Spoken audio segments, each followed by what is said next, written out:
बिस्मिल्लाहिर्रहमानिर्रहीम। अस्सलाम वालेकुम नाजरीन, मैं Mohammad Awais Ashraf, scientific officer Ayub research Faisalabad.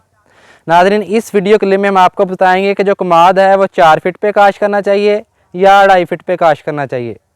4 feet पे पैदावार ज़्यादा आती है या 2.5 फीट पे पैदावार आती है, और दोनों की क्या क्या खूबियाँ और क्या क्या खामियाँ हैं। तो सबसे पहले हम 4 फीट पर गन्ना काश्त करने की खूबियाँ बयान करते हैं। नाज़रीन देखें, अगर आप 4 फीट पे गन्ना काश्त करते हैं तो उसमें एक जो प्लांट टू प्लांट और रोड टू रोड डिस्टेंस वो ज़्यादा होता है। प्लांट टू प्लांट और रोड टू रोड ज़्यादा होने की वजह से जो गन्ना है वो गिरता नहीं है, और अल्टीमेटली जो आपकी पैदावार है उसमें यकीनी इजाफा होता है। उसके बाद अगर हम 4 फीट में देखें तो जो हवा और रोशनी का वो गुजर होता है। ये बैक में मैं आपको भी दिखा भी देता हूँ कि ये जो गन्ने की काश्त है ये 4 फुट पे की गई है, और इसमें जो हवा का गुज़र और रोशनी का गुज़र है वो बहुत अच्छा है, क्योंकि हर रिज के बाद तकरीबन 2 फीट का फासला वो वैसे ही पड़ा हुआ है दरमियान में, तो उससे हवा और रोशनी का अच्छा गुज़र होता है, जिससे पौधों पे बीमारियां कम आती हैं, इंसेक्ट पेस्ट का अटैक कम आता है, और जो चूहे का अटैक है वो भी कम आता है, क्योंकि गन्ना गिरता नहीं है और चूहा जो है वो हमेशा गिरे हुए गन्ने को नुकसान पहुंचाता है। उसके बाद जो 4 फीट वाला गन्ना है उसके ऊपर आप मखलूत काश्त, जिसे हम इंटरक्रॉपिंग कह सकते हैं, वो भी आसानी के साथ कर सकते हैं।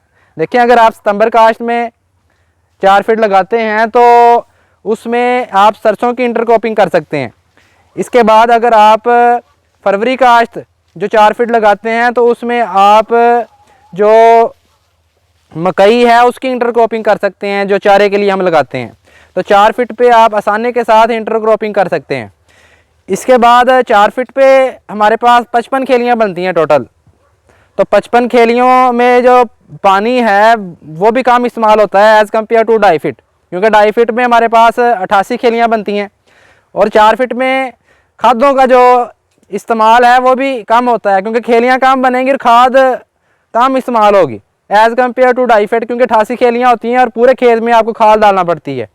तो 4 फीट पे गन्ना जब हम काश्त करते हैं तो यकीनन आपकी 300 से 400 मन जो पैदावार है उसमें यकीनी इजाफा होता है।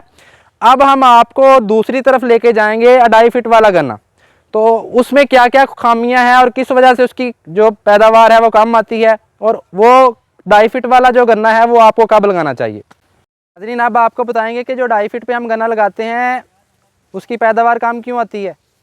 देखें, जब हम 2.5 फीट पे खेलियाँ निकालते हैं तो 88 खेलियाँ 1 एकड़ में बनती हैं, और जो रोड रोड डिस्टेंस है वो बहुत कम हो जाता है।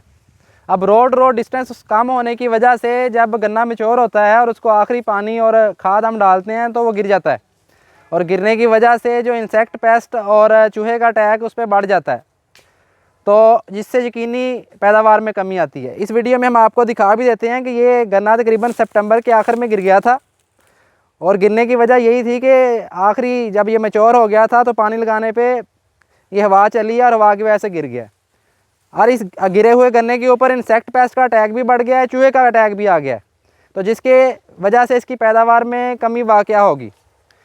अब मैं किसानों को ये मशवरा दूंगा कि अगर वो सितंबर काश्त करना चाहते हैं या फरवरी काश्त करना चाहते हैं तो 4 फुट में वो गन्ना काश्त करें और उसमें इंटरक्रॉपिंग करें।